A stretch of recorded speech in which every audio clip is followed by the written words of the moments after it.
Start the recording first.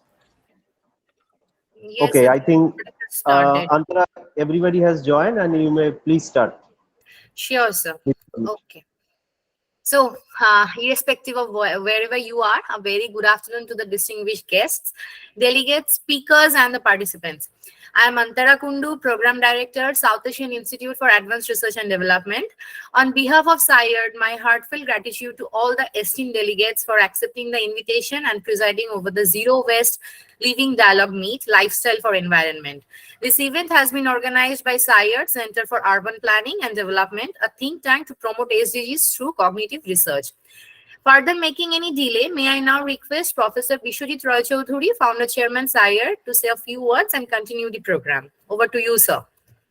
Okay, thank you, Antara, and without any delay, and I wish on behalf of not only on behalf of Sayad, but uh, great monsoon period we are enjoying here, and also all the distinguished delegates, particularly Honorable Ajitav Sharma ji, Honorable IAS from Rajasthan government, Ajay Nair sir, CEO of Nexus, Anun from my friend from Indonesia, and Anindita, also one of my friend from Center for Policy Research, for this dialogue, think tank based dialogue.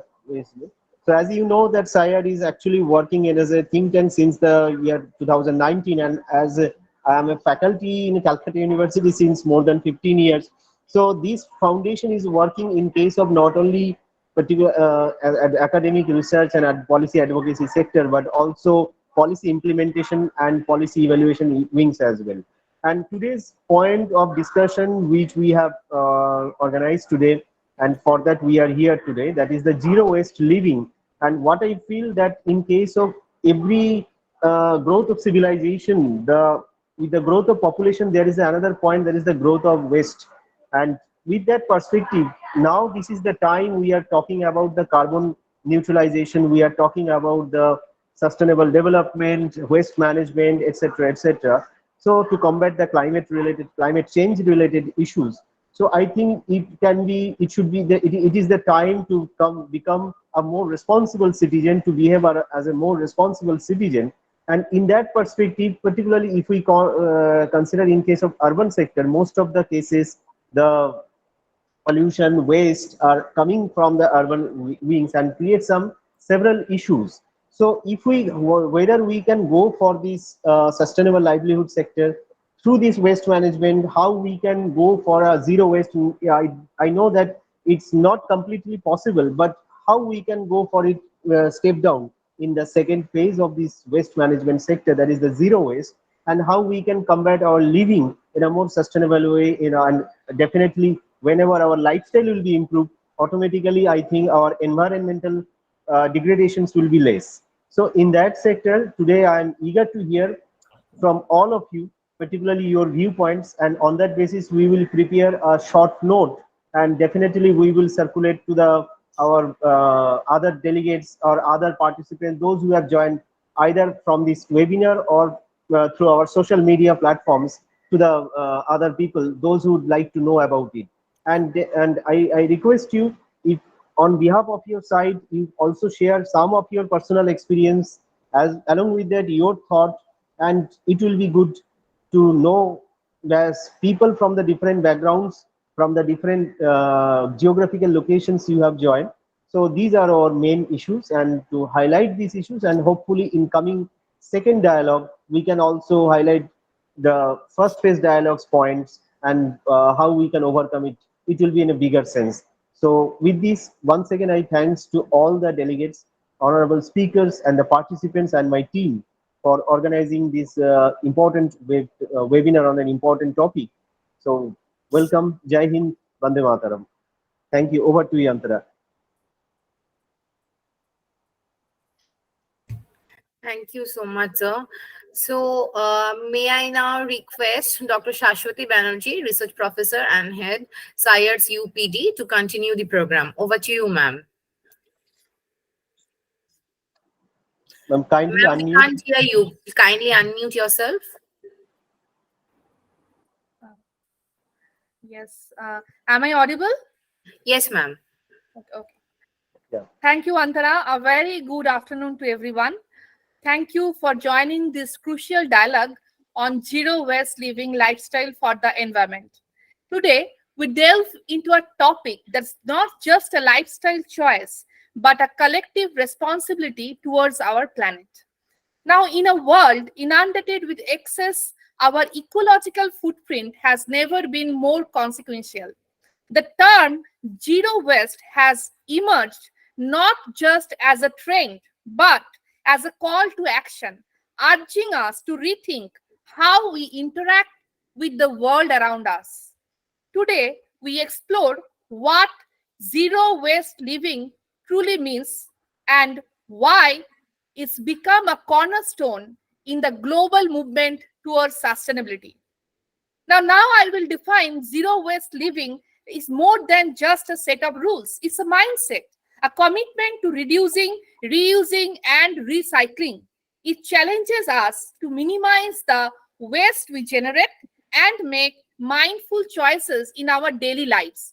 From packaging to personal care, every aspect of a routine is an opportunity to make a positive impact. Now, why zero waste matters? Let's take a moment to reflect on why this matters. Climate change, pollution, and the depletion of natural resources are stark reminders that our current way of living is unsustainable. Zero waste living offers a path to mitigate these challenges, showing us that individual actions, when multiplied, can create a wave of change. Throughout our dialogue, we will explore practical tips and sustainable practices that empower each of us to contribute to a zero waste lifestyle. From simple swaps to conscious consumer choices, the journey to zero waste is diverse and adaptable to various lifestyles. As we embark on this dialogue, let's keep in mind that our collective efforts really matter. Every small change contributes to a larger impact.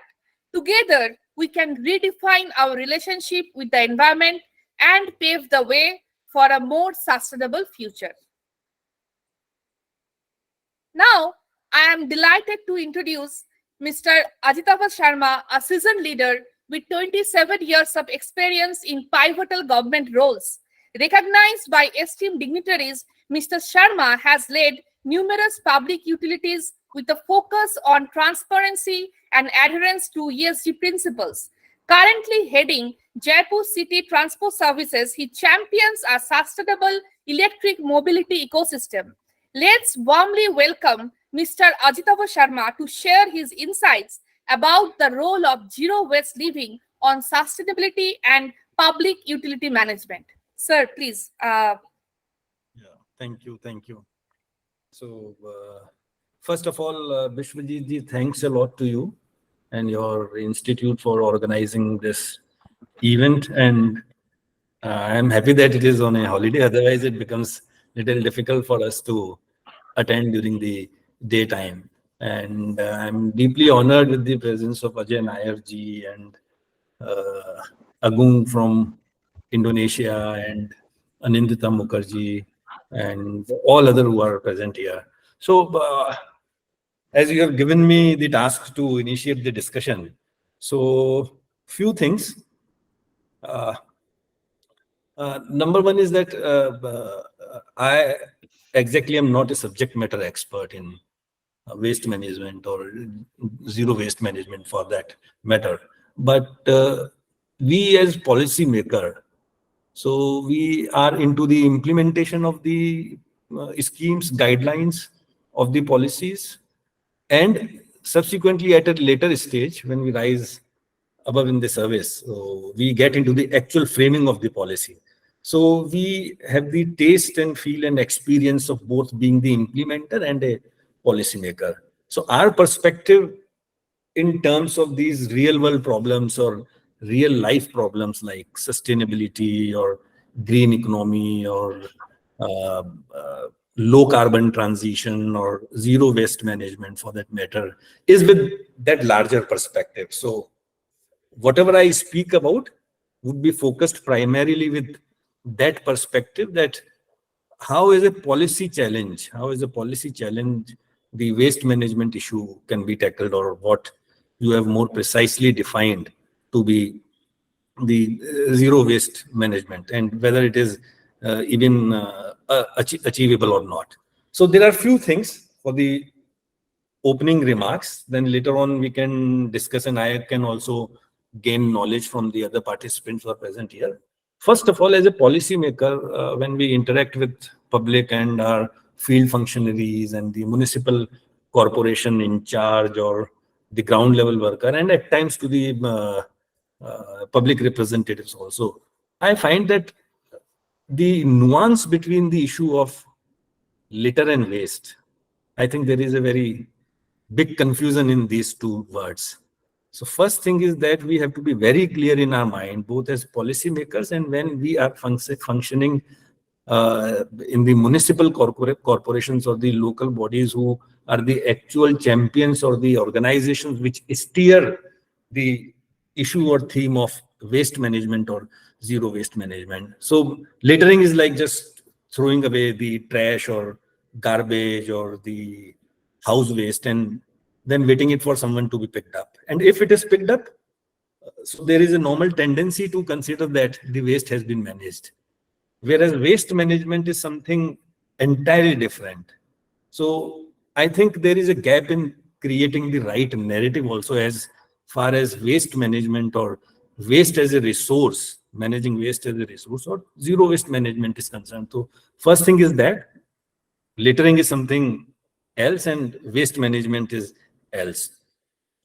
Second thing is that, which I would want to highlight, is that the current method or the current method of managing the waste, as I've said, that even if you go to the aspect of separate collection and then taking the waste to other locations like landfills, or at some places for waste to energy or to the incinerating points where huge capital investment has been made, even that is not the right method. And if we talk about zero waste management, the whole concept has to be redefined, particularly for the municipalities and for the people as well. When we talk about people's participation or lifestyle changes, then this whole idea and concept has to be changed. And until that is changed, it is very difficult to frame the policy in the right earnest. So I was reading a Niti Aayog report a few days ago. I think it was released last month or a month before that, which was mentioning about the best practices of whole of the country, and number of cities were listed out in it. Again, there were good success stories, but what we missed out in that report also was this holistic view of zero waste management. Because zero waste management, I feel, is something is very specific and very peculiar to each municipality. When we talk about the hierarchy of waste management, so each local body, each city, each urban area is at a different level of maturity. Mumbai is at a different level, Pune is at a different level, Indore is at a different level, and Jaipur is at a different level. And maybe for that matter, small towns like Ajmer, they are at a different level, and the challenges are different. So the very idea that we can have a common policy for all urban areas, for that matter, to handle the waste issue, or to have a roadmap for zero waste management, is itself totally misplaced. So the concept is that first we have to understand the level of maturity of each municipal corporation, what it is, at what level of hierarchy of waste management it is there, whether it is simply at the point of separation of waste, it is stuck at that particular point. Then the management of landfill or incinerators is something else, where if some city is talking about from waste to energy, it is something entirely different. But when you talk about zero waste management, then we have to forget about even the landfills or the incinerator also. Another very important point, like if we consider waste management as a resource management in terms of like managing the whole cycle, then as you had mentioned in one of your comments, that like lifestyle change. So I always say that when we talk about lifestyle change, and particularly with regard to such problems which have very deep and serious socio-economic and environmental ramifications, it is very easy to say that we can ask people or citizens to change their lifestyle, which is as a part or one component of the overall strategy of zero waste management. It is very difficult. I would rather say that aren't we passing on the buck again to the citizens while asking for lifestyle change? We have to be very clear and very specific. Unless we give proper options to the citizens, to the people of any country or for urban area or for any location for which we are discussing about zero waste management, then we have to give them options. And options would come in forms of either incentives or command. There has to be proper regulations in place, or proper incentives have to be provided. The incentives can be self-motivated also. Like if there is an understanding that, okay, zero waste management or not littering or generating any waste or handling the waste properly is good for health, then I may get motivated. So in that context, the government can expect a lifestyle change from my side. But if you are passing the complete buck on me as an individual, on the citizen, then the whatever policy we frame, it would be very difficult to achieve that level of lifestyle change. Because see, the point is, what I want to highlight is that if you talk about zero waste management, which ultimately gets connected or it interacts with circular economy at some point, then where is the actual problem? So even if I want to change my lifestyle in terms of changing my consumption patterns, like consumer behavior, which we talk about, so I do not have enough options to change my behavior as a consumer, because the manner in which the supply chains are deeply embedded in our economic system, I cannot change. Like the manner in which the e-commerce, e-shopping, or the long supply chains, the manner in which they are growing, our overall, the whole economic growth model. So that is more instrumental in determining our behavior. That is more instrumental in determining our lifestyle. That how I shop, it is not entirely in my hand these days. So it is either Amazon or Flipkart, or even if I go to a story shopping complex, then the manner in which I shop, the options which I am given, the kind of product which I can catch hold of, it is not in my hand. My behavior to a great extent is decided by how I am being supplied the products and services. So what I'm trying to emphasize is that the supply chains and the manner in which the businesses function these days, that is much more important if you talk about circular economy or zero waste management, or for related to any other sustainability related problem which the policymaker is wanting to address. So it is more lifestyle change is all right, but it has to come along with business style change also. How we conduct our businesses, that has to change. So we have to think very deeply about it. I think the experts would be talking about the issues like reuse and refurbish and repair and recycle. And if then anything is left, then go to the other methods of disposal to the least possible. But then it is not going to happen, because then the whole meaning, we talk so much about circular economy and like zero waste management and sustainability related issues, but the whole meaning is getting diluted. It is getting weakened. So we have to find ways in which this whole system of supply chain or the business style changes. Then we can talk about, and or at that point we can juxtapose the lifestyle changes which are requirement from the side of the citizens or the individuals of the city. Because simply talking about lifestyle change and thinking that the whole waste problem will get resolved, it is never going to happen. we'll do nothing but we'll waste 10, 15 or 20 or 30 years down the line. We have to be very much aware about this actual problem which lies there. So the actual growth model, the economic growth model, like how we are wanting to do our businesses, that has to change. How the economic system moves, it has to get changed. How our supply chains are being built. So I was reading somewhere, there is a study that how the current supply driven growth models have made our cities the global dump yard of resources. So if we put pins on a globe or a map of whole of the world on the cities, the location of the cities, so that percentage area is perhaps in single numerical number, but whole of the world's resources are being dumped in these urban areas. So it is going to become very challenging.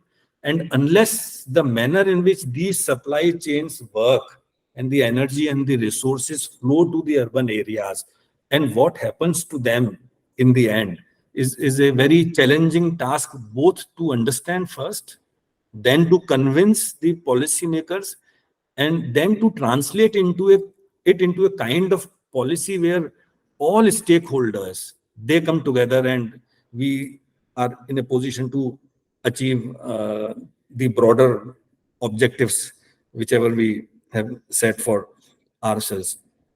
Another thing which I wanted to highlight was like as it was also mentioned during the opening remarks that when we talk about zero waste management, as Biswajit ji also mentioned, that it is very hard to achieve. Yes, it is very hard to achieve.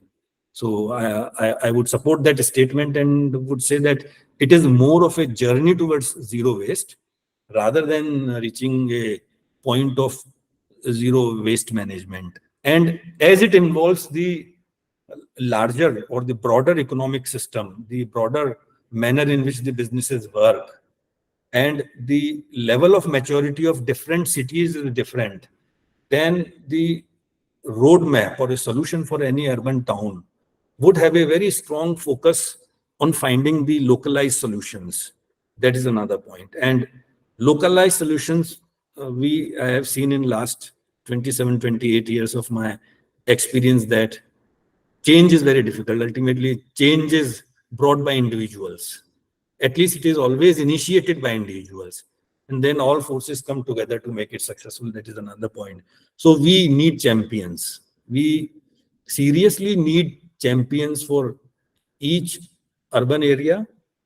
The person who is able to understand and take this project as his own baby, understand the local situation, the level of maturity, and then set the short-term and medium-term and long-term targets that how it can be handled.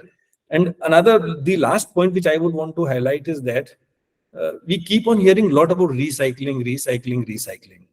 So recycling itself is also not a solution. So I personally believe that it is not the final solution. It is a part solution. Again, recycling is a part solution.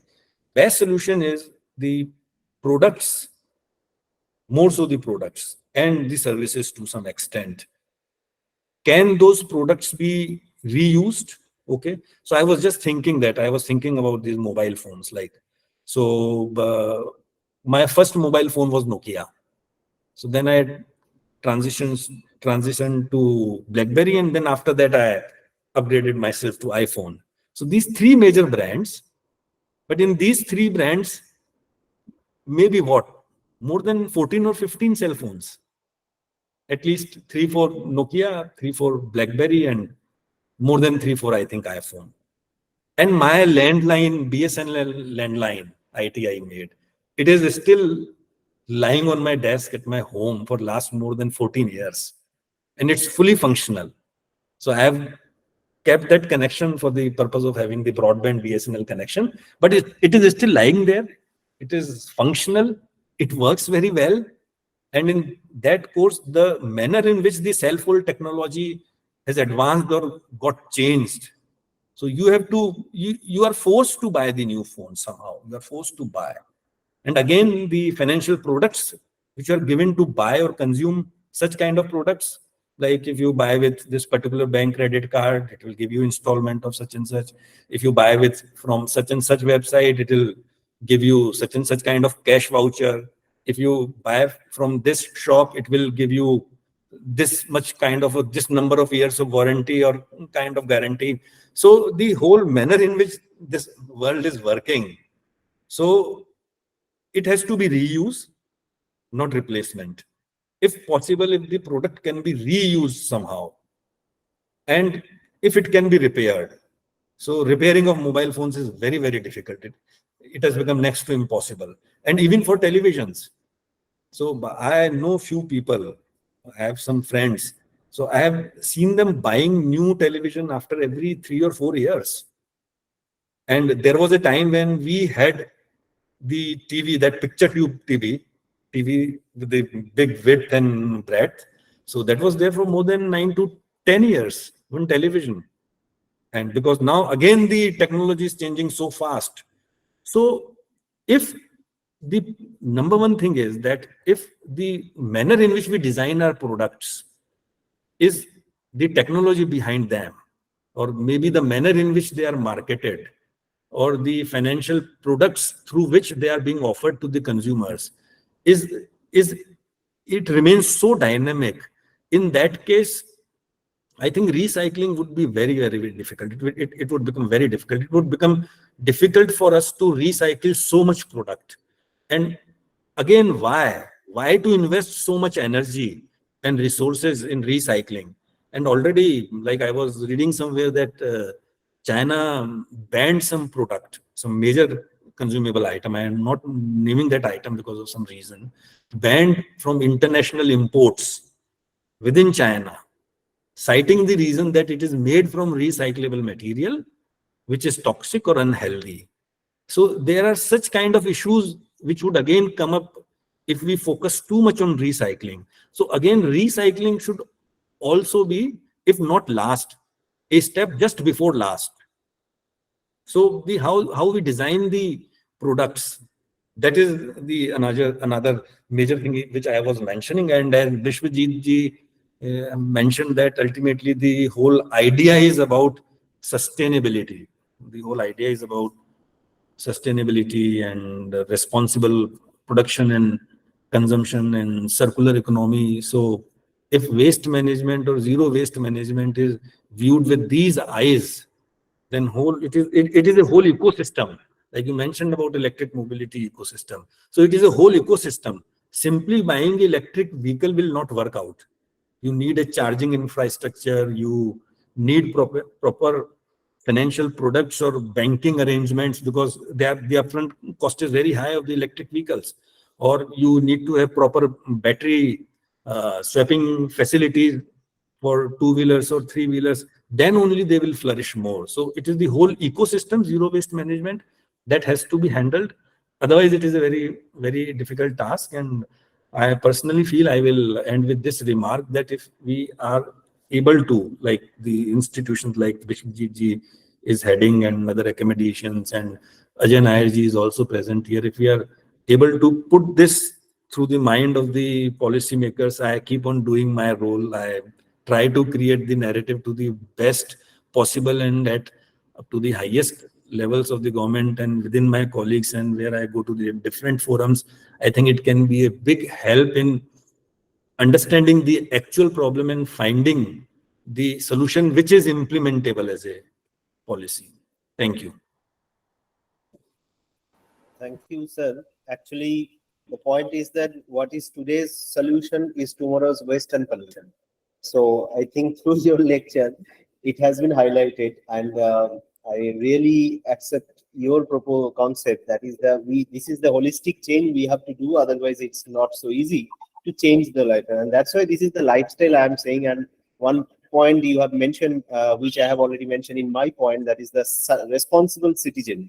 So this responsible citizenship, I think the environmental learning awareness should be connected with this responsible citizenship concept, citizen-centric concept, because we, most of the cases, we are not civilized, maybe we are civilized, but not we are citizen centric concept we have designed in our mentality. Because हम अगर यहाँ पे कुछ रास्ते पे फेंक देते हैं तो बाहर के कंट्री में जाते हैं तो हम वहाँ के रूल्स को मेंटेन करते हैं, तो वो हम करते भी नहीं. So that is, even if you go for any mountain region, you may see that if you throw any plastics or any bottles in the road, the people just come and just wash out that point. So this is the mentality, because whenever economy is related, because we see that what I believe that whenever you will connect economy with your activities, so definitely it will be better to change our lifestyle. But we hope so. It should not be a part of one day initiation, but it will be a holistic approach. Yeah, Shashwat ma'am, please. On unmute, ma'am, please unmute.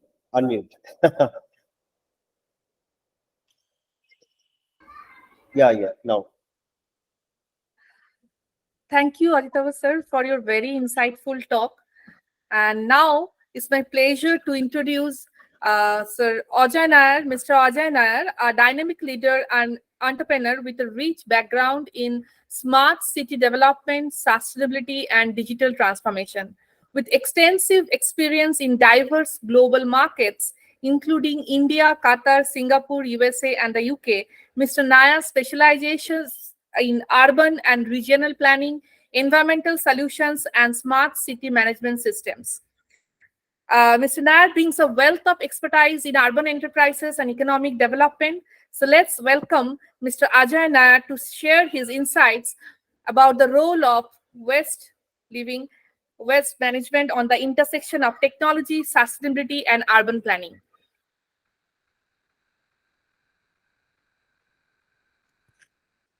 Sir. Thank you, Shashwati. Am I audible? Yes, sir, you are audible. Okay. Yes, sir, you are audible. Yeah. Anyway, good morning to everybody. Probably it may be late in the afternoon in India. Thank you for the opportunity, Biswajit. I think it was glad that people like you reach out to anybody in the globe, across the globe, and have that dialogue. Just initiate the dialogue, exchange the ideas, and see what you can learn and what you can give. It's a give and take process. I would, without delay on the time, I prepared a set of slides. I am not an orator. I would probably use some materials to say what I want to say, actually. So I will quickly present a slide set.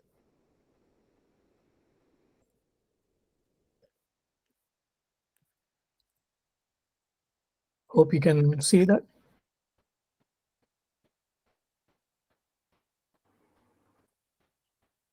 You can see that? Yes, sir, it is visible.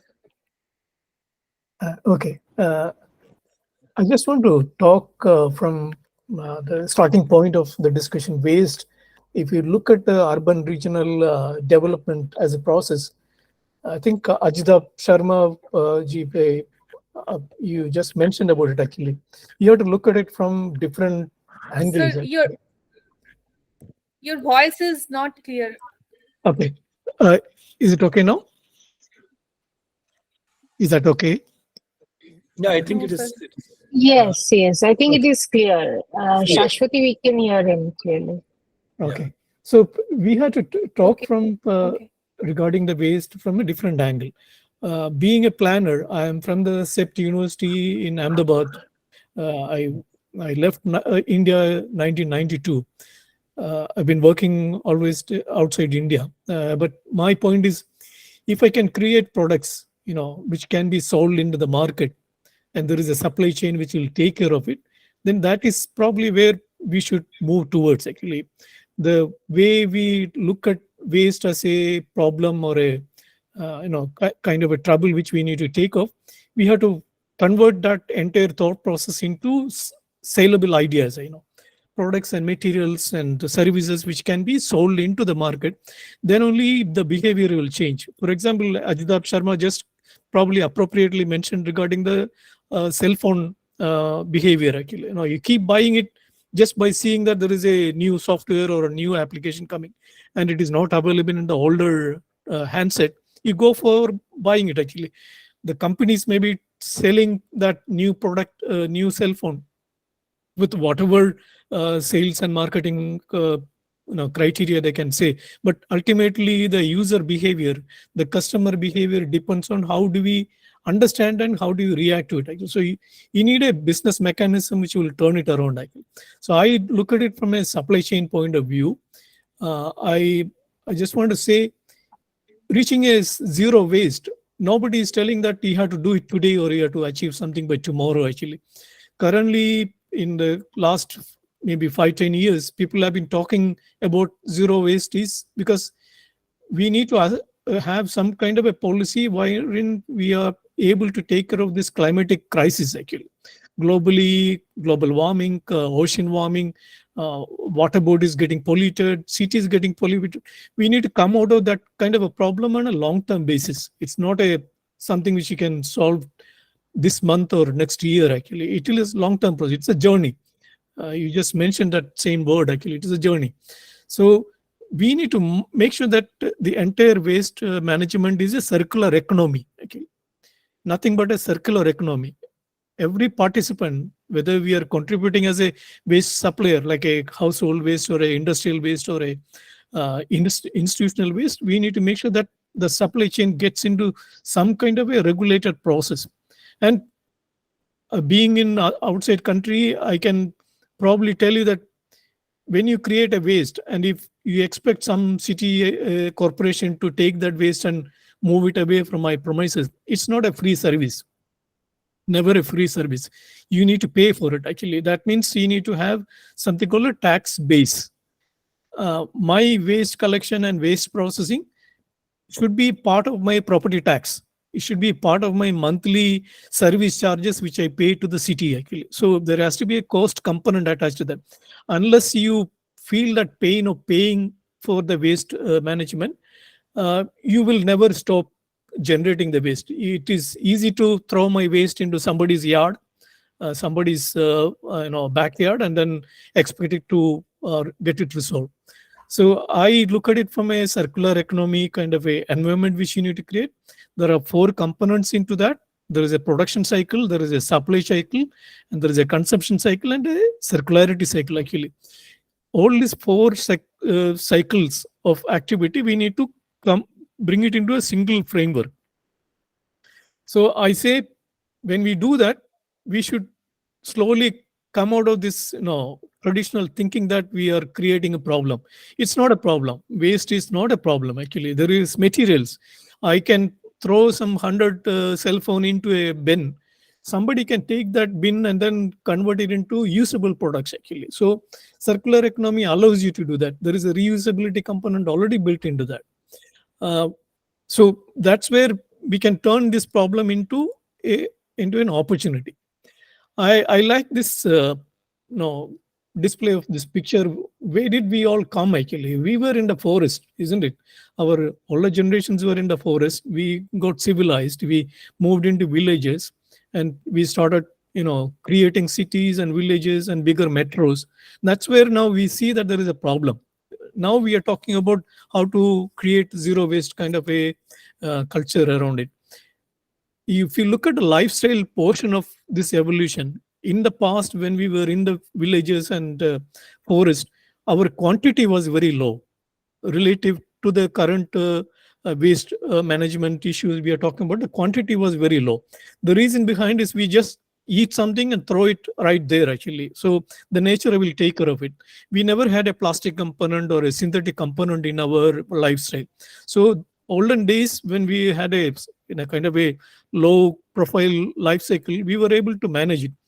But my worry is people are now again going back. The picture on your right side corner is we are again going back to it. Actually, from the way we lived in the forest, we are now getting into a isolated lifestyle mechanism. If I can order a pizza online and get it delivered to me, I don't need to go out of my house. Actually, if I can do my work for any corporations, any multinationals or any government agencies during your COVID, you understand that thing. Actually, if I can work at home, I don't need to travel back to office. I am happy sitting there. Actually, so my lifestyle has already been pushed backwards. so that I don't need to interact with, I don't need to create probably the waste outside my houses. So here, I think there is some amount of logistical issues involved in it. What is it? I will probably talk about it. Actually, I was reading about a UN, stop the waste kind of a announcement, that anytime if I say that I have some consumption pattern and I'm going to create some waste, we need to think about that waste can be created into some kind of a prosperity model. Actually, I have a wood waste, food waste, or maybe bio waste, whatever it is. Actually, if I can turn it around and create prosperity out of it, that's when the whole mindset will change. So we are talking about people, planet, and prosperity. How do we do that? Actually, my take is actually we need data, because I am a person who work with cities and city administration, private consulting offices for last 25, 30 years actually in different countries. We need data. Normally in the developing countries, the kind of information what we are gathering about this waste related information is very scattered. There is no systematic way of data collection actually. Once I have the data, I can model it.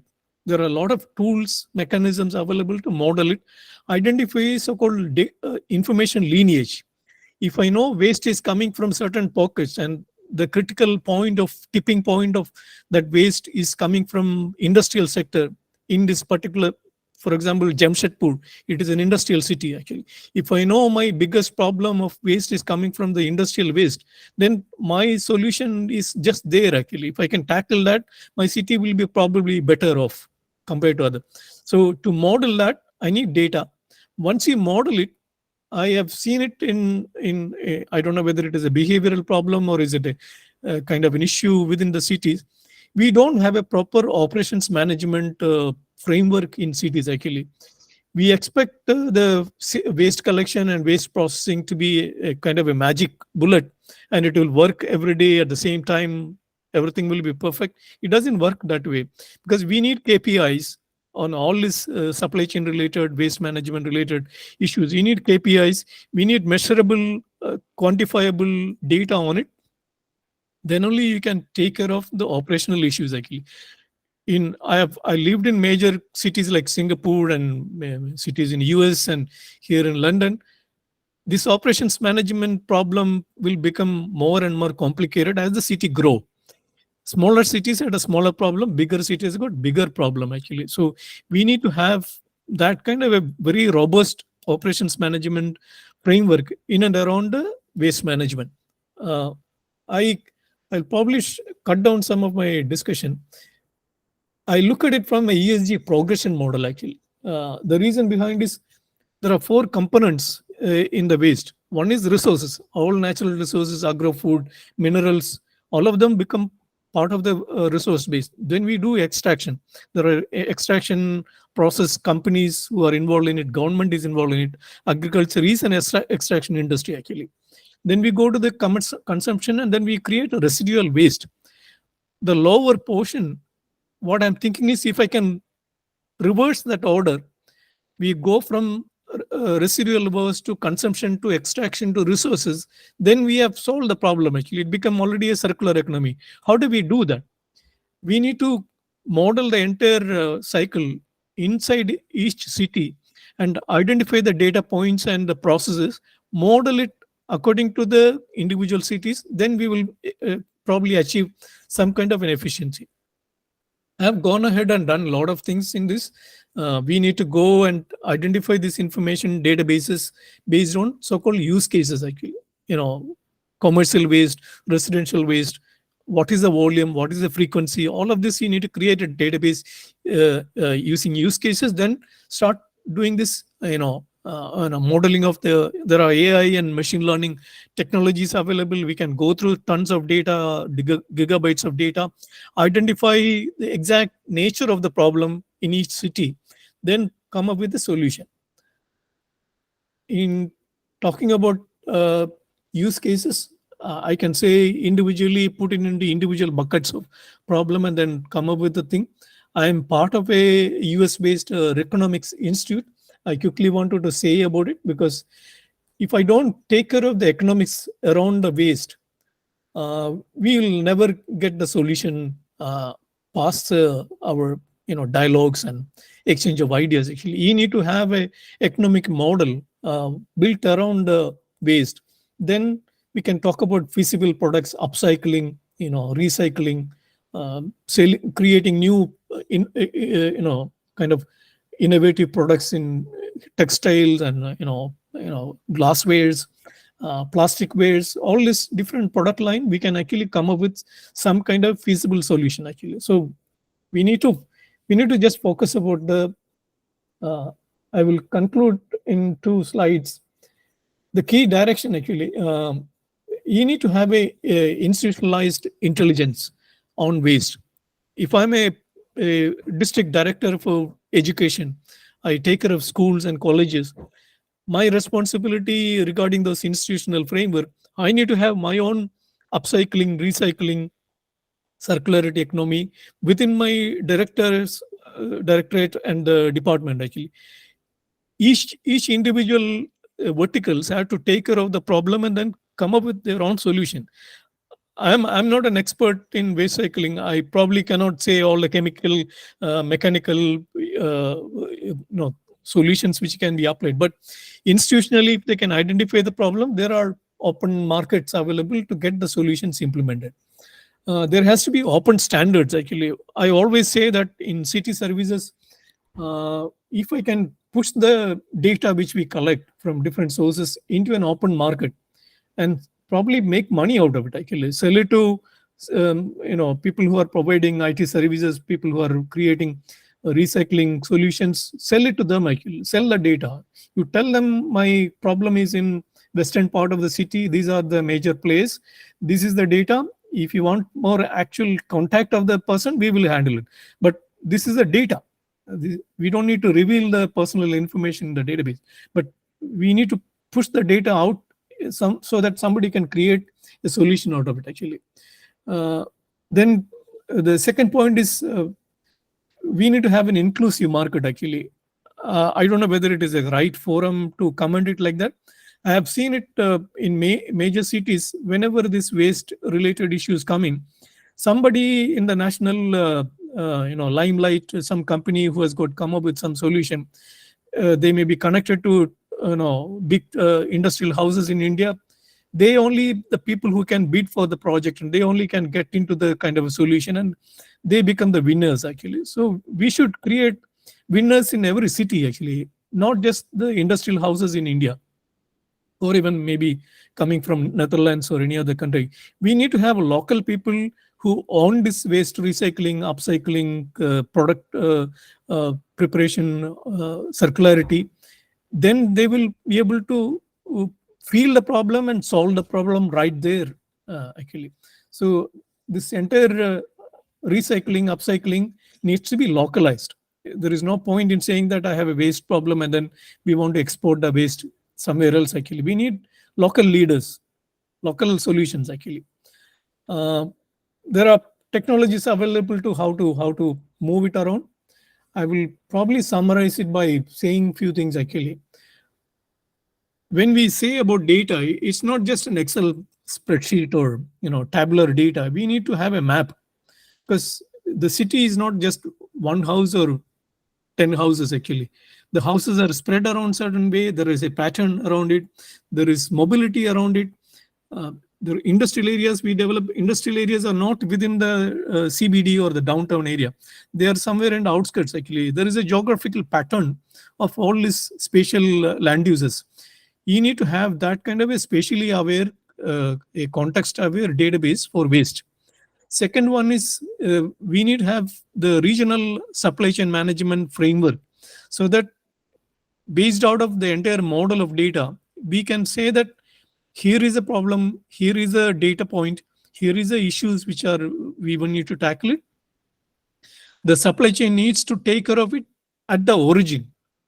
You don't expect the city waste management department to solve all the problem. We need to probably educate the supply chain players like industrialists or commercial suppliers or FMCG kind of suppliers in the city. when there is a waste at your industrial site, you need to take care of at that point. Majority of the problem you should tackle there, right there. If you cannot tackle it, then the waste management company will pick up the residual waste and do something about it actually. So that is the second point. Historically, one problem I see is actually, I worked with the city administration for a long time. What I see is actually every department has got some amount of data, whatever data is regarding the waste or even the production cycle or industrial licensing, commercial licensing, they all have data actually. We should probably cut across those so-called data silos.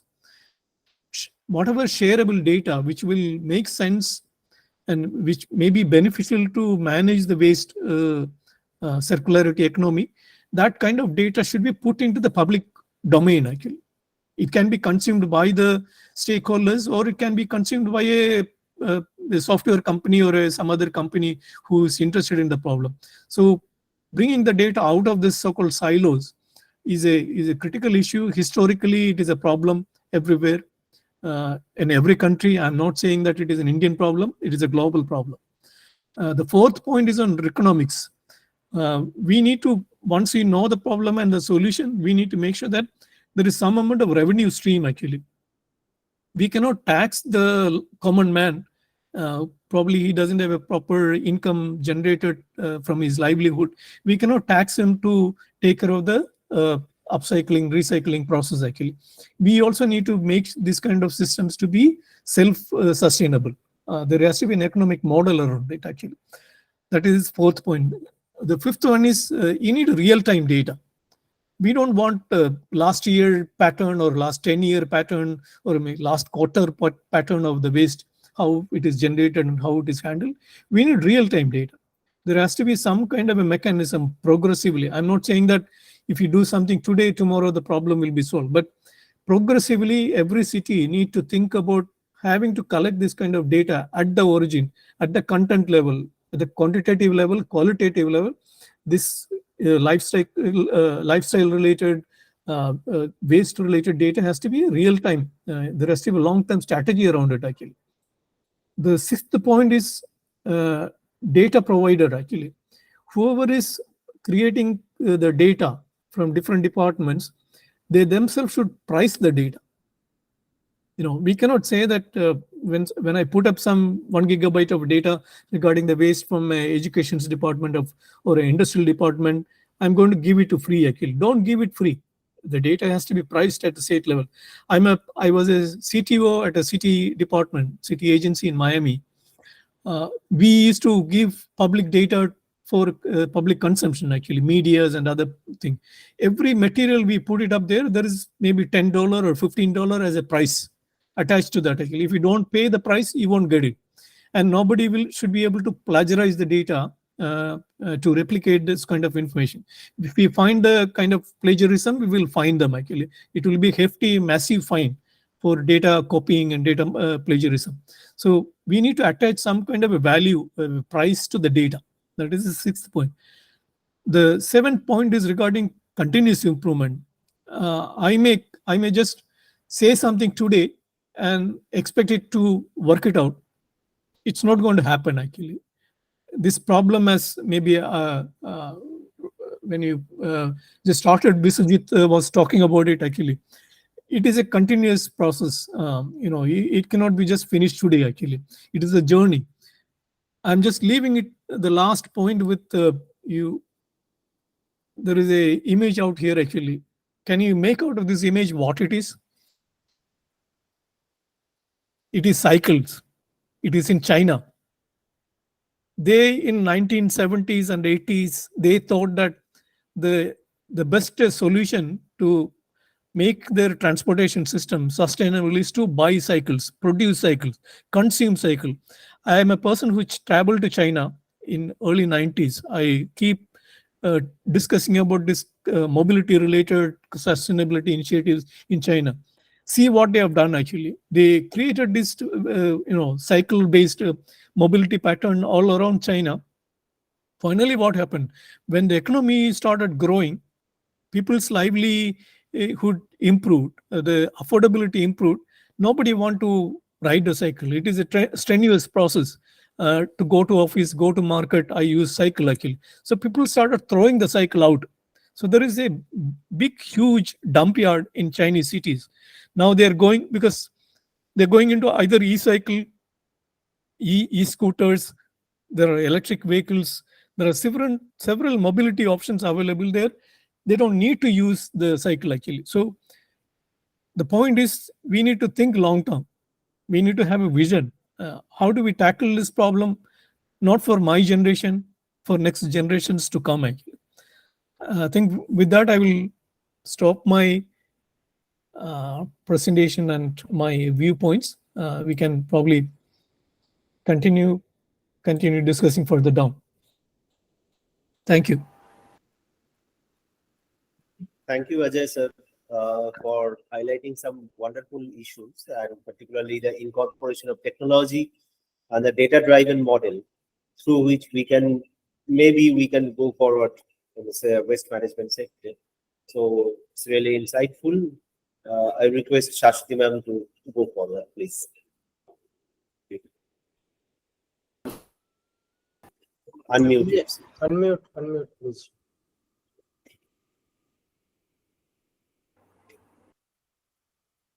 Yeah. Thank you, Ajay sir, for your very insightful talk. Now I will request Ms. Anindita Mukherjee, a seasoned senior researcher at the Center for Policy Research with over 5 years of experience. She leads the Scaling City Institutions for India sanitation project, contributing significantly to the implementation of urban sanitation programs in India.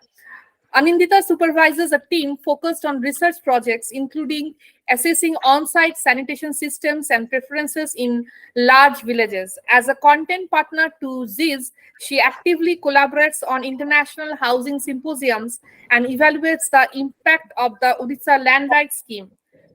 Anindita brings expertise in data collection, finance analysis, organization, and strategy to her impactful role in urban sanitation research. I welcome her to enlighten us about the role of zero waste living. Thank you. Thank you. Thank you to my predecessor speakers. I think very insightful topic. And I was telling Vishwaji, thank you for having me, that my work on waste is mostly on liquid waste. And I will talk very differently than what sirs, both of them have spoken till now. So, cities have been acting as an, magnet for socioeconomic prosperity for some time now.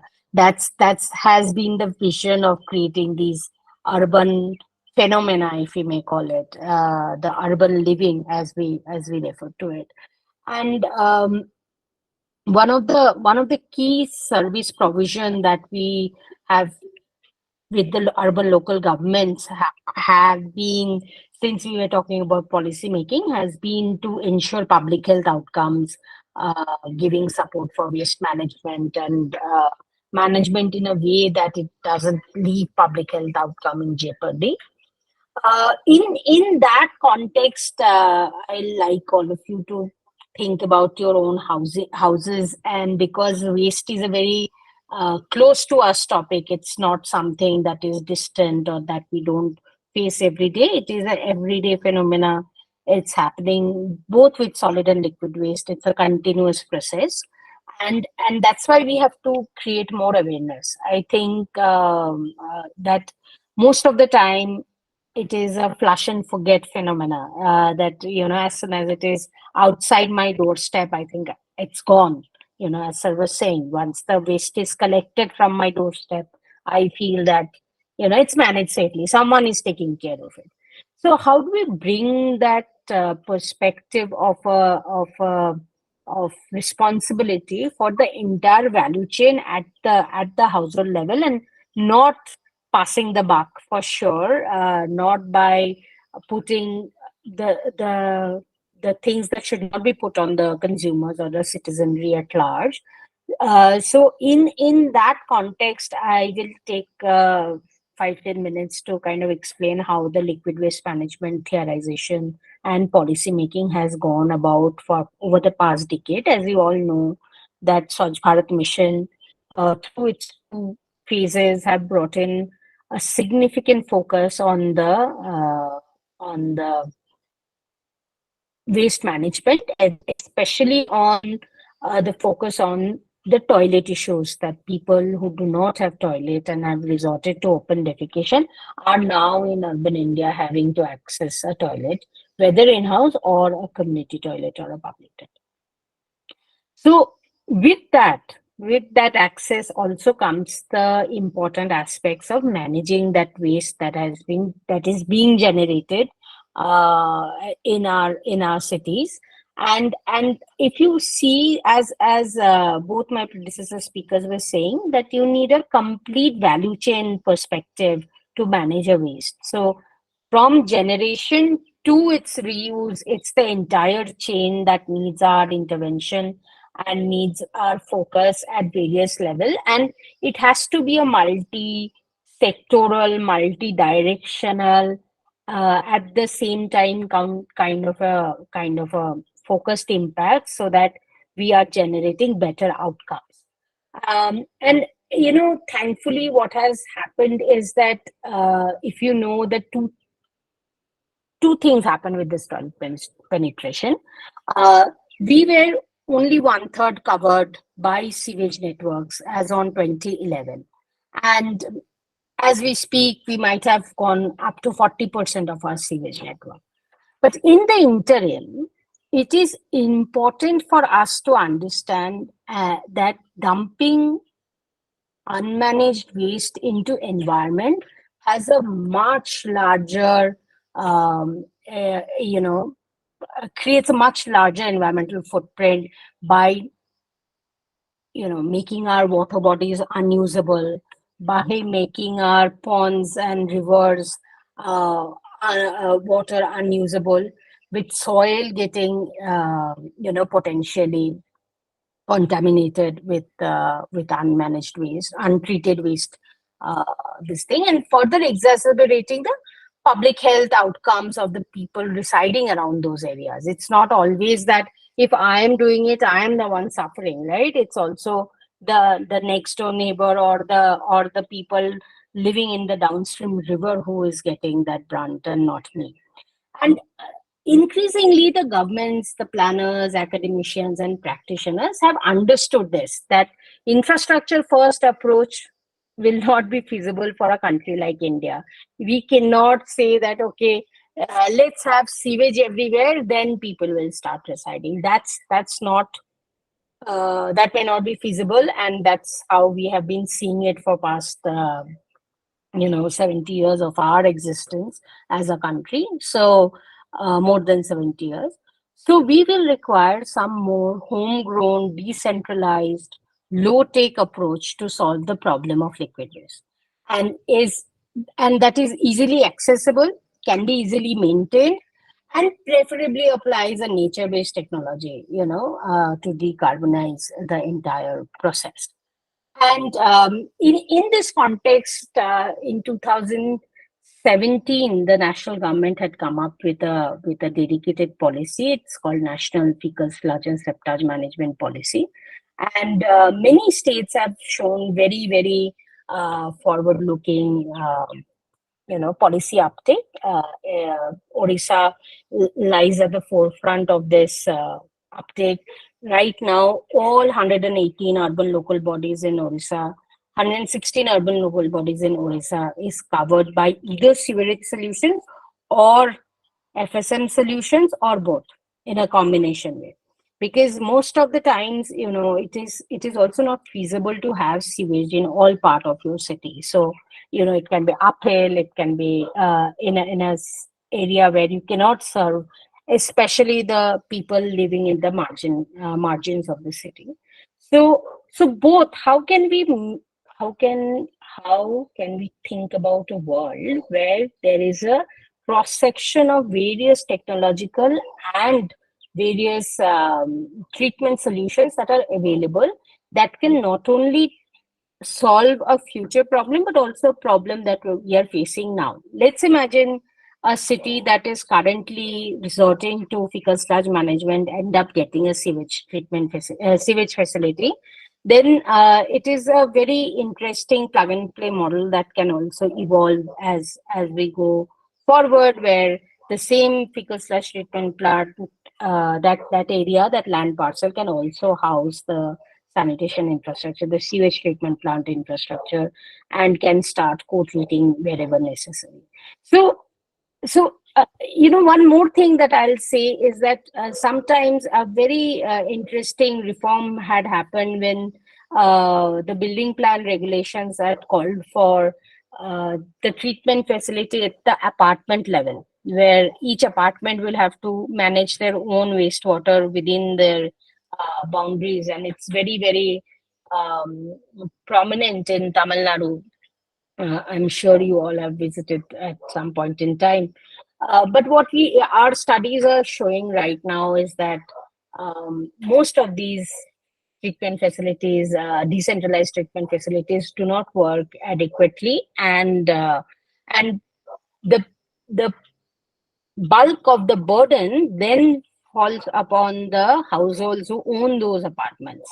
And that's a problem that sir kind of initiated our conversation with, and it's a very, very pertinent problem that needs redressal and look at. And one of the key reason for that problem to emerge is lack of strengthening of supply chain mechanism.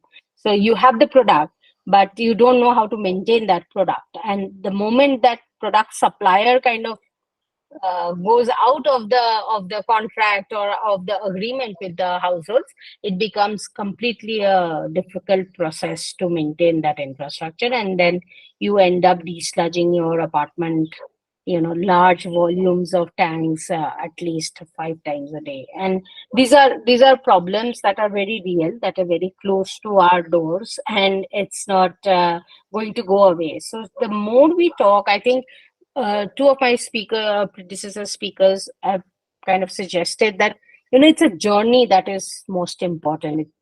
The end goal we'll reach, but it is a long haul, and within that long haul, how we are behaving, how we are choosing to behave, if I may say so, in a ecosystem approach where we understand our environmental footprint and also try and create ecosystems where these solutions can thrive and complement each other in a more sustainable manner, is where the success of this approach lies.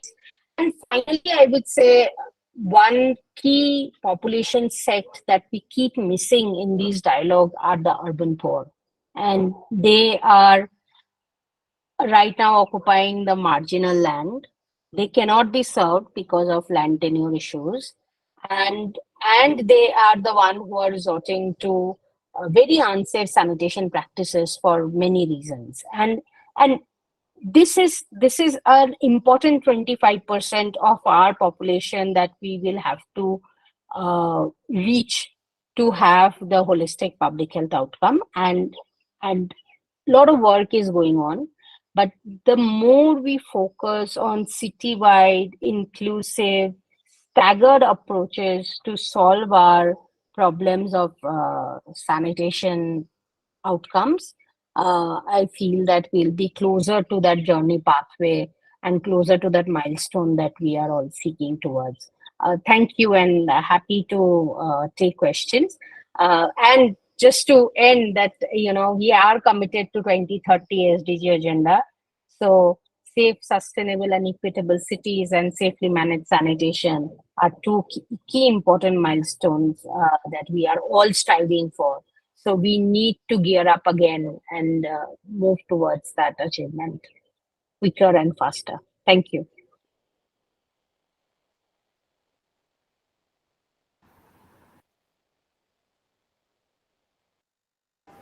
Yes, Shashwati ma'am, thank you, Anindita, for your insightful description regarding the zero waste. So I will request Shashwati ma'am to continue for our next speaker. Yeah. Thank you, Anindita ma'am, to enlighten us about the role of zero waste living. Now I will invite Mr. Agung Zulata, who play a vital role in UCLG Aspect's strategic and program division, contributing to the organization's mission of supporting and advocating for the interest of cities and local governments in the Asia Pacific region.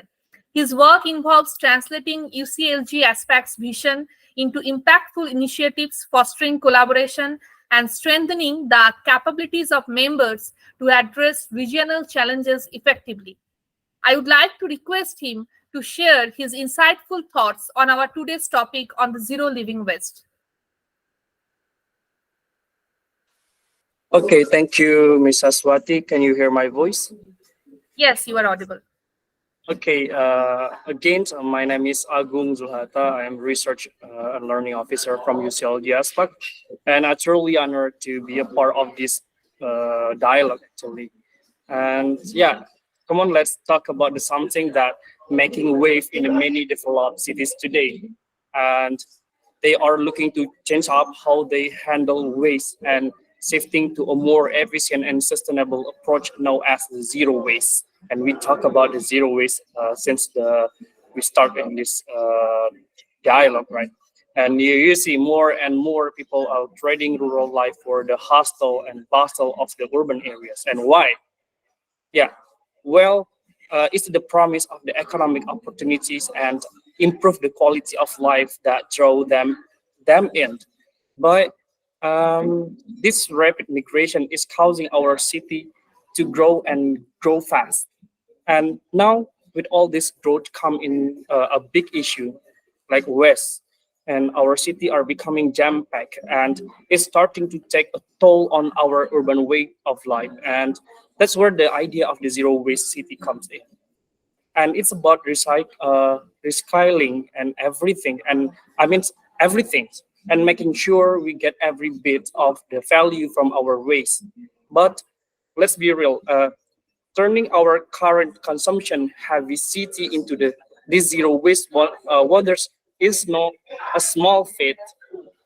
It's a challenge, actually. That's why it's crucial to get grip on what's driving waste management and understand the hurdles, risks, and also opportunity that come with this shift. So it's a nutshell.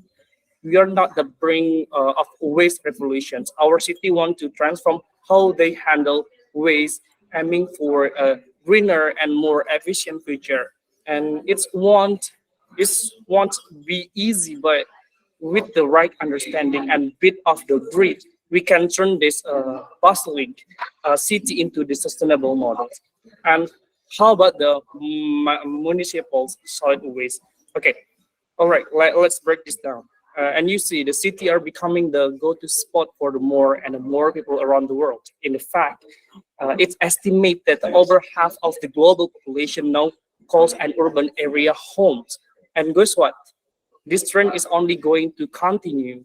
High-consuming countries are leading the way in this urban shift. And however, interestingly, many folks are moving from the bustling city centers to more affordable satellite or dormitory cities and those cozy suburban neighborhoods. And why?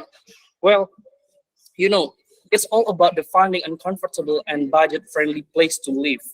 Now let's talk about the 90-gritty of the city planning and a creating city that can stand this the taste of the time while being kind of our environments is not small task. And guess what? Waste management is right at the top of the list of the challenge, especially in those high consumption cities. We are dealing with the heaps of the paper waste, excessive packaging, food waste, and the ever-growing pile of the waste, e-waste. Zero waste is the name of the game here, actually. It's all about the meticulously designed and managing product and the process to cut down on waste and make the most of our resources. But here the kicker, turning a city into the true zero waste heaven is not walk in the park. Our consumption drives society, turns out waste at an astonishing rate. And this puts a serious strain on the city authorities. It's interesting to note that waste management hasn't always been given the same spotlight in the city planning as sector like water or energy. So the rooms for us to uh, improve this. And waste management is a complex beast touching on the social and also economic and also the politics and also environmental and technology aspect, of course, and all interwoven and constantly changing nowadays. We are living in the time where global climate change is pushing us toward more sustainable lifestyle. We are also realizing that our world's resources are finite, which is why concepts like the zero waste management are becoming so crucial nowadays. So what's the bottom line for this issue? Managing waste isn't just about bins and truck. It's a holistic approach to keeping our city clean, sustainable, and thriving for generations to come. And about the notion of the zero waste city, and as you know, the city, especially the big one, tend to throw stuff quickly. They churn out waste faster per person compared to their smaller counterpart. Now, this is idea of the zero waste city is gaining traction. It's all about the recycling every last bit of the waste and getting every ounce of the value from it. And the city, you see, are like a magnet nowadays. They pull people in with the promise of the economic hustle and the bustle and good quality of life. But here the kicker: if the city aren't managed properly, it can turn into the real mess, right? And now a lot of the city are trying to go to the green route. They are adopting the concept of the eco city that are designed to give residents to top-notch quality of life. You got the place like yeah, I give you example like Vobenfrug in the Germans, Hammarby in the Sweden, or uh, Master City and UAE or Tianjin, yeah, Tianjin City in China. They are about the sustainable city design. This eco city have people packed in the at the density 15 to 115 volt per hectare. But let's be real, there's some debate about what makes a true eco city. See, modern city with a big ecological footprint doesn't quite make the cut, and trying to fit the entire world's population into the limit global space with the same design criteria. Yeah, that's just not happening until now. And city, they're not just crowd and consuming at the breakneck pace. They are also achieving the world's natural resources like there's no tomorrow. Urbanization and poverty, they go hand in hand. And this relationship tell us that if the city want to keep growing in the why that's a good for the planet, they got to do it is sustainability. So we fast with the some big question: how do we rework the system we've got? How do we design new product for our consumption habit, and how do we create the new scenarios that up our quality of life? These are the things that a planner and researcher like us are grappling with right now. It's a whole new world we are stepping into. And when we talk about these things, maybe we can let's talk about this from the two angles, like philosophical side and the material flow side. From the philosophical context, now the crucial to grasp the philosophy that underpins our current habit of excessive consumption. We need to get to the bottom of why we tend to use up resources at such an alarming rate, and why we generate such a staggering amount of waste in our day-to-day life. This understanding forms the bedrock from any meaningful change toward a more sustainable and a responsible approach. And when we see this case in the material flow context, on the flip side, we got to dive into the nitty gritty of how material move through our system. We need to track what comes in essential product and what leaves as waste. This is detailed understanding of material flow give us insight into where we can make the most impact in reducing waste and optimizing resources usage. So by examining both the philosophical and understanding and the practical material flow, we are equipped to make informed decision about how to transition to more sustainable way of living. Now, how about the consumption and waste generation? When it comes turning our city into zero waste champ, we need to dig deep into why we are producing so much waste in the first place. It makes things like our environmental value, how we value resources and human behavior, and our perception of waste and resources. And you know, those in consideration for our social and environmental well-being, economic development, and how we preserve global resources. The whole system really. But here's things: not many folk have looked at this piece together from the big picture perspective. That you see the amount of waste we make directly tied to how much stuff we use up.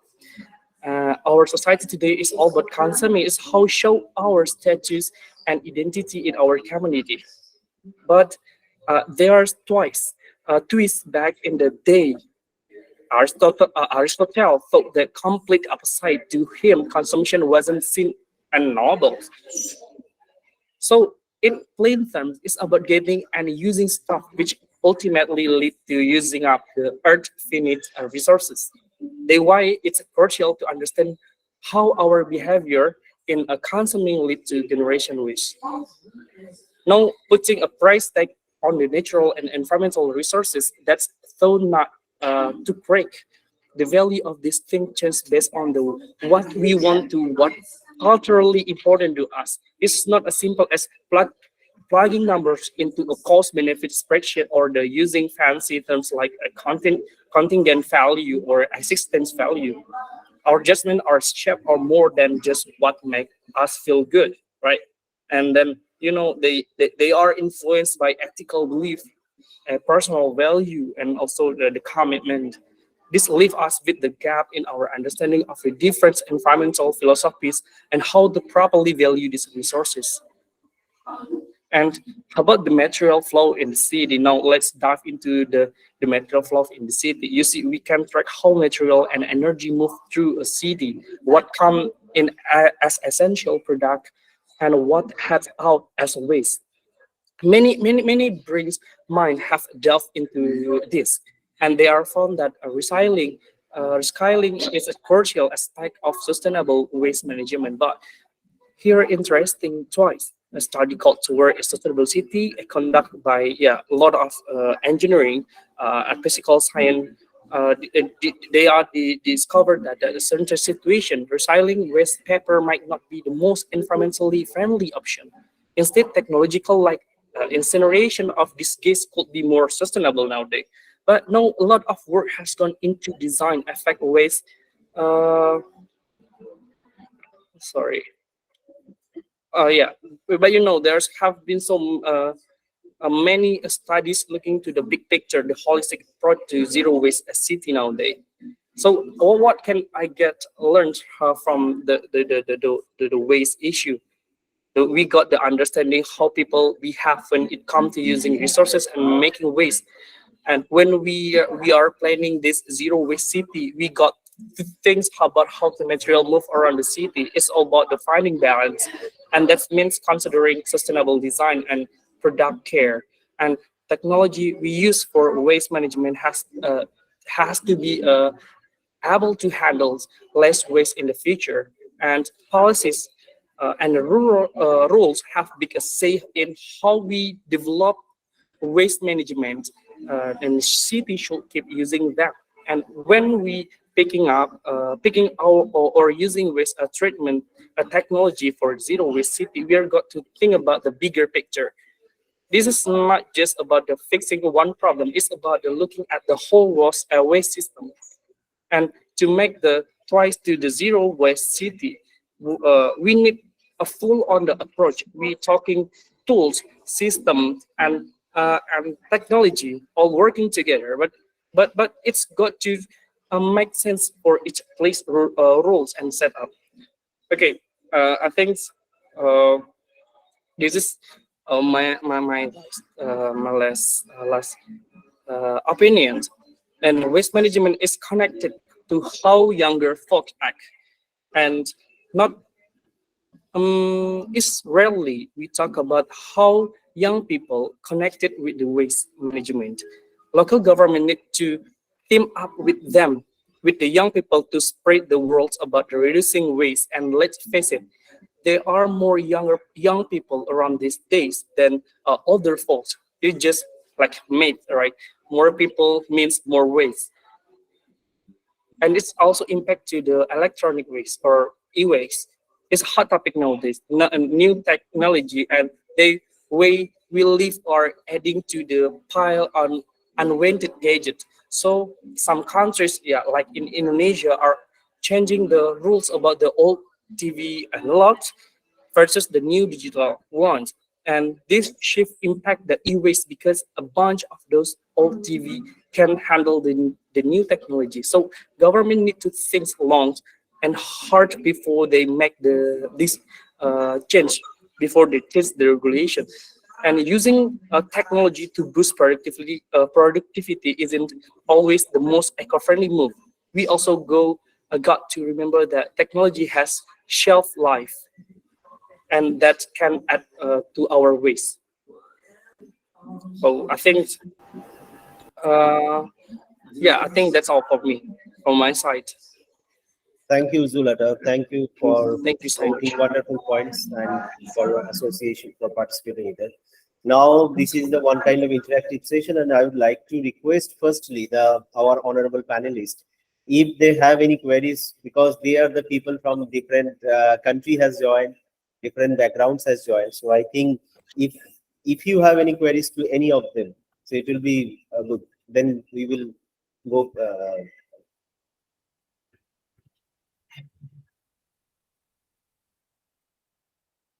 Ajitab sir, so I shall start. I think just a short question to you, because already we have running out of time. So you were having a long-term experience as an administrator. So you are working in Rajasthan and different departments and all that. So what is your thinking? I mean, from the whole discussions, what is your conclusion? Where from the Ajay Nair's point, from Zulhata's point, from Anindita's point, as an administrative viewpoint, what is your point, suggestion? Okay, yeah. Thank you, Mr. Ji. And first, I would like to place on record Ajay Nairji's presentation. It was extremely well crafted, and it was like an expert's presentation, and it pinpointed out on many of important issues which we have to keep in mind when actually the policy comes on ground for implementation, because these issues become very important. The actual solution lies there. And thanks to Anindita also, I think she spoke about uh, wastewater. And water is my first passion. So I love listening to her, and particularly when she mentioned about the issue of the urban poor. That is a very, very, very critical issue when we talk about public utility services. And again, as I always say that, like while talking about zero waste, lifestyle changes, the responsibility which we want to put on our citizens or people. So likewise, there is a concept of community participation in water supply scheme in urban areas. So I always say that, and urban areas, it has come off late, but for last, I think more than 3-4 decades. So World Bank also, while financing the water related projects in the country, came out with this idea of community participation. The project came with the name of Total Sanitation Campaign, TSC.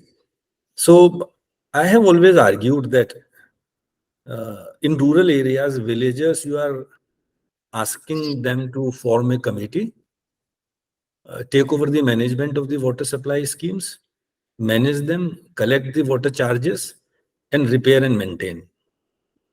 And in urban areas, I do not do that. So can you imagine, like in Lutyens or like in civil lines in Jaipur or the posh areas of Calcutta, the policymakers asking the urban poor to manage their water supply schemes. It cannot happen. It never happens. So the weaker sections of the society, we want to put more. Sometimes it appears community participation is essential in certain contexts, but we, the policymakers or the whole government as an institution, we can never abdicate our responsibility. Our responsibility rather becomes greater when we talk about the marginal or the disadvantaged sections of the society. If you ask me to manage, like I live in Gandhinagar area, which is officers' colony. If you ask me to manage the water supply scheme of my colony, that 10, 20 officers come together and then they manage a scheme. No, no one will ask. But in a small village, we will ask, भाई आप committee बनाओ, अपनी चुनाव करो, अध्यक्ष को नामित करो, फिर हम आपको 70% पैसा देंगे, 30% पैसा आप लगाओ.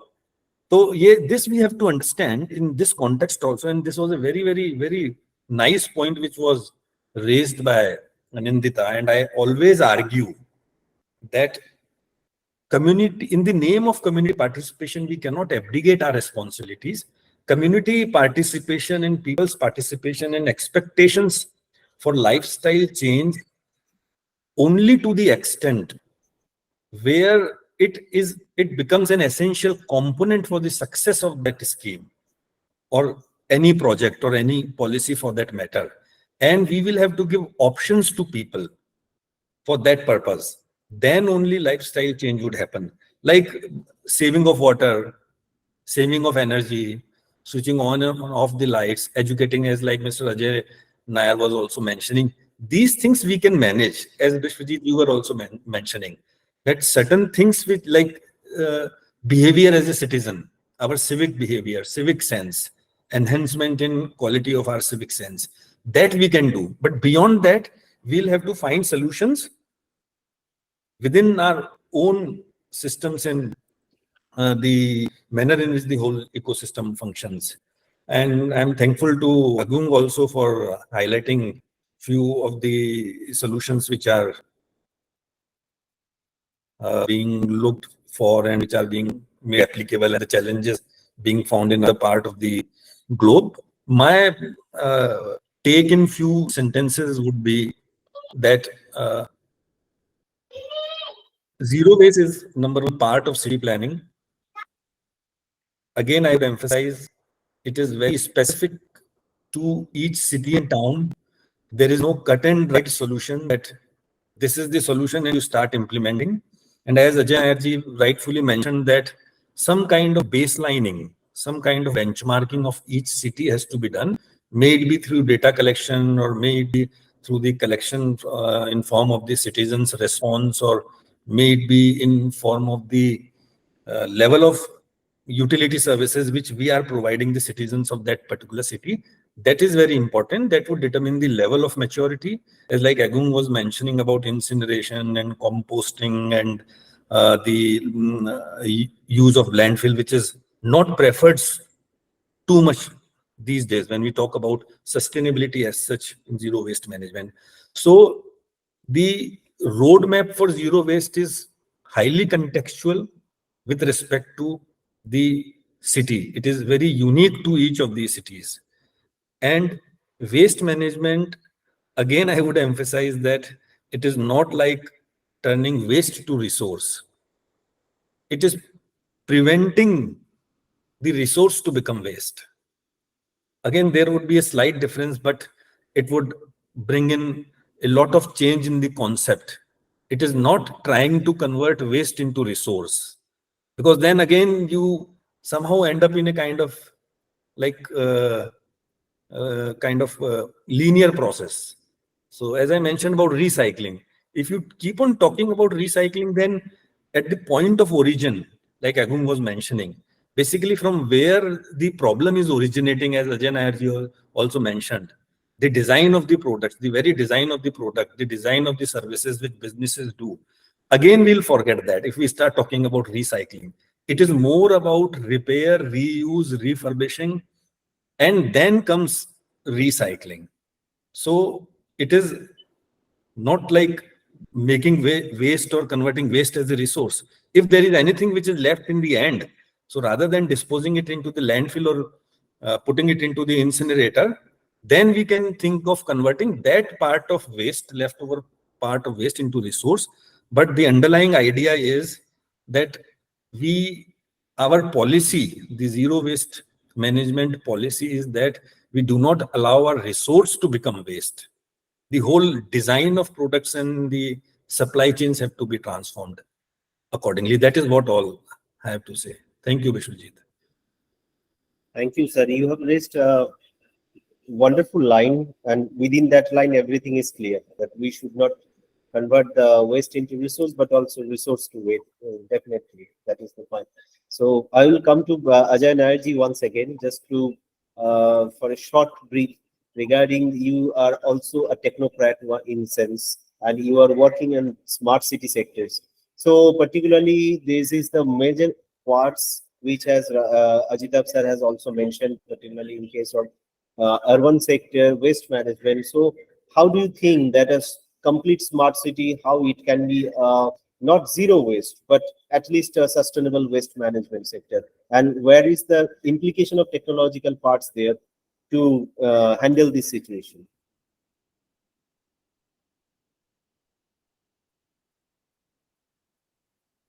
Ajayji, am I audible? Please unmute.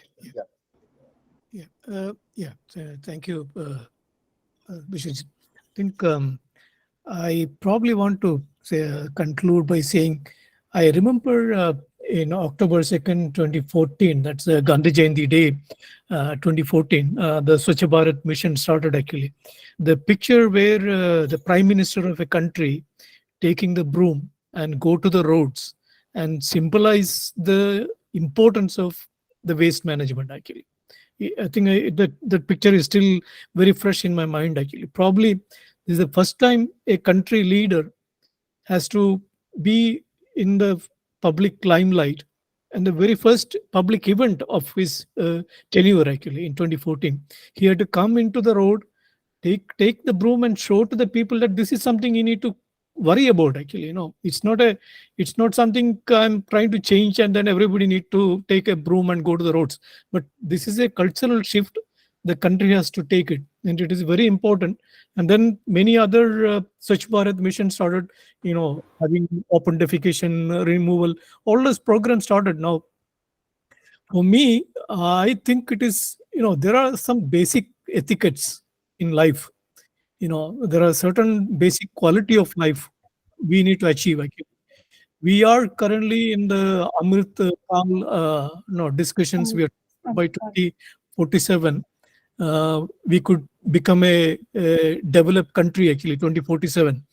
When it come to the public light actually, one question I asked is, we don't reach from Bombay to Delhi by just getting into the road actually. We need to know how are we going there actually, how much time it will take, which mode of transportation I am taking, where all we need to stop in between actually. So all this detail of how to reach that developed country status, Amrit Kal, we are going to do the transition, but how do we reach there actually? We need, what I keep on saying it actually, I'm a person who lived in India, not just in my home state.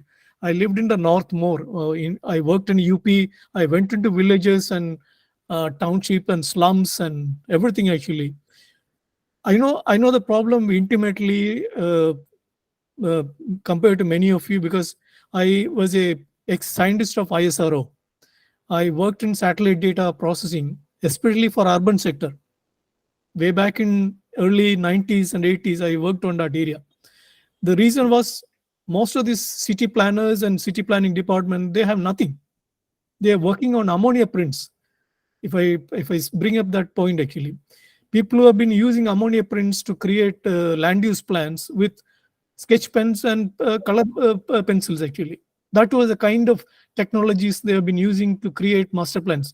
And being a kind of a victim of this planning, I myself in Trivandrum, that's my home city, I went for a planning approval recently, in recent years, and a junior planner in the town planning department, they pick up this 1962 plan, and which is on a, this replicated paper plan actually, and say that your plan cannot be approved because of ABCD reasons actually, because the land use is that way, the regulations are this way.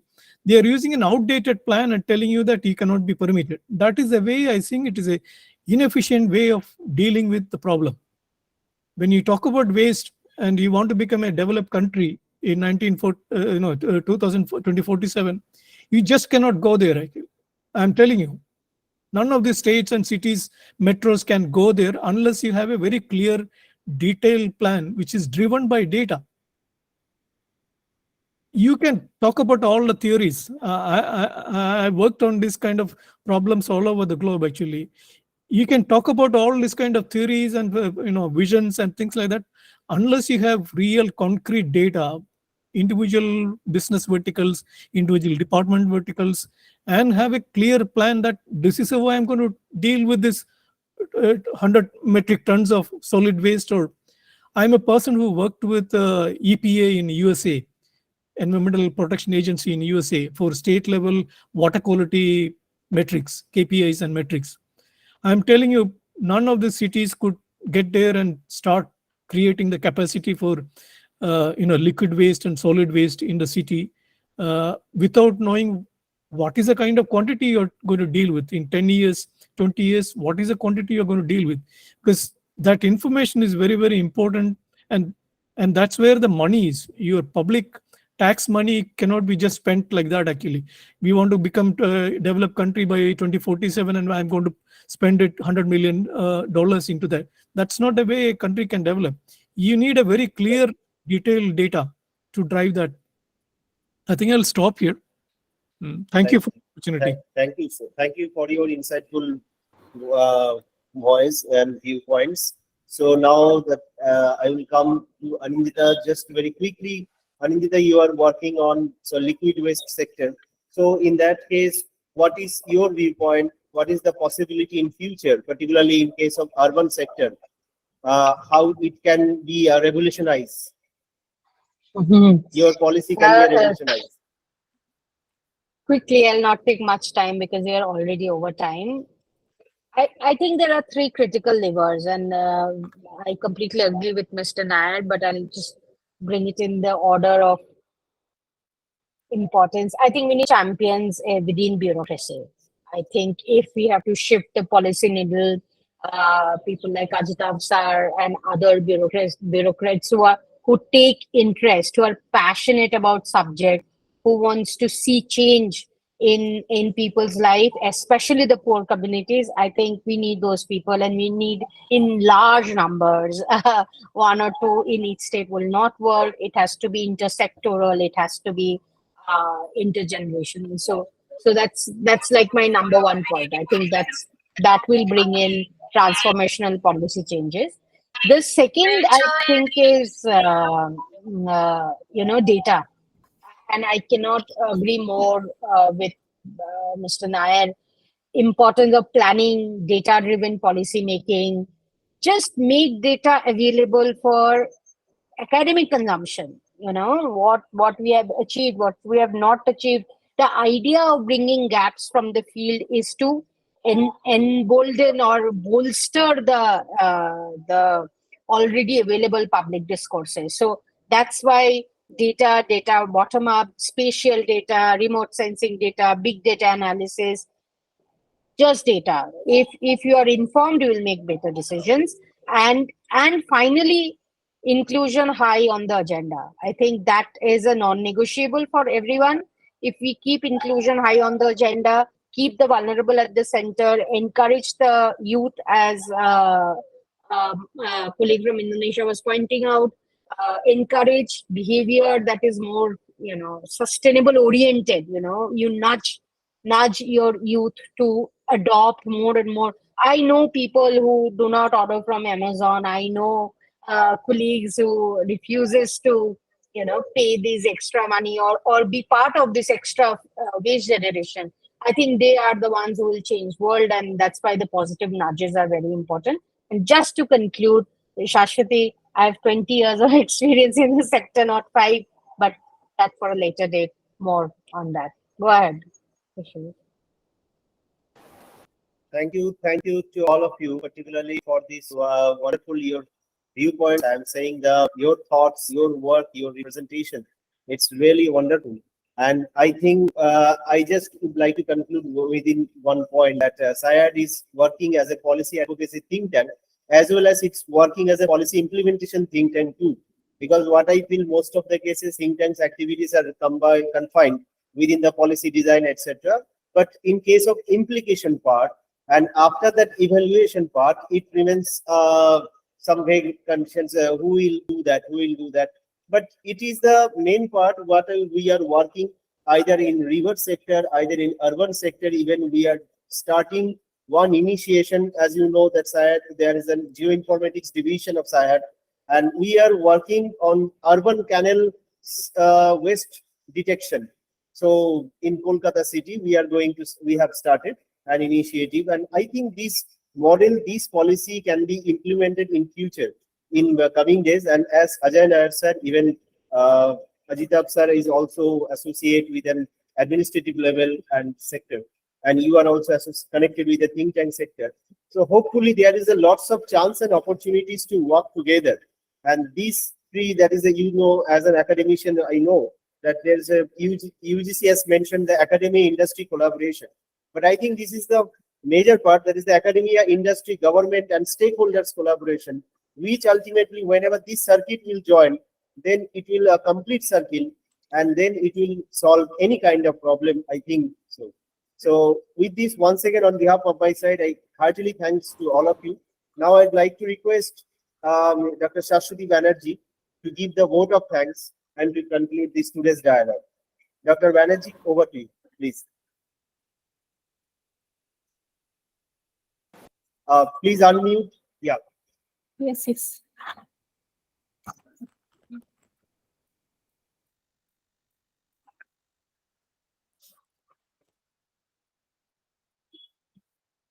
So I would like to thank to all the delegates present here. I would like to, I'm very much thankful to Ajitab sir, Anayar sir, Anindita, and Mr. Name I just Zulhata, Yeah. yes.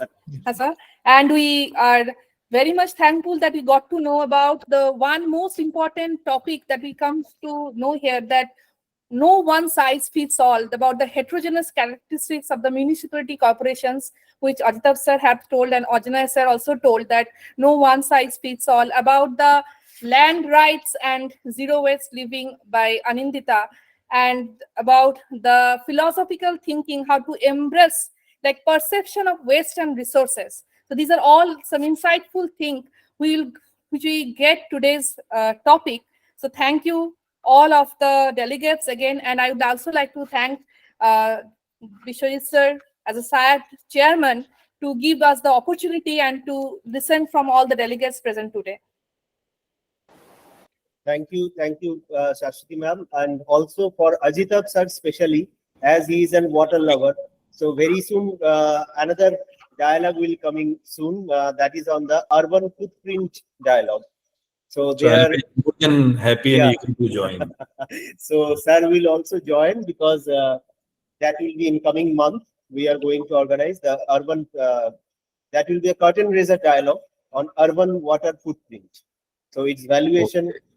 Its estimation and all that.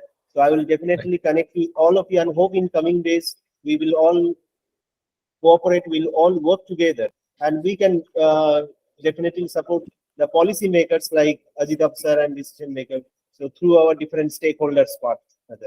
Thank you. So once again, I hope to see you. So thank you, Vishwajit, and thank you, Ajay Nair ji. Thank you, sir.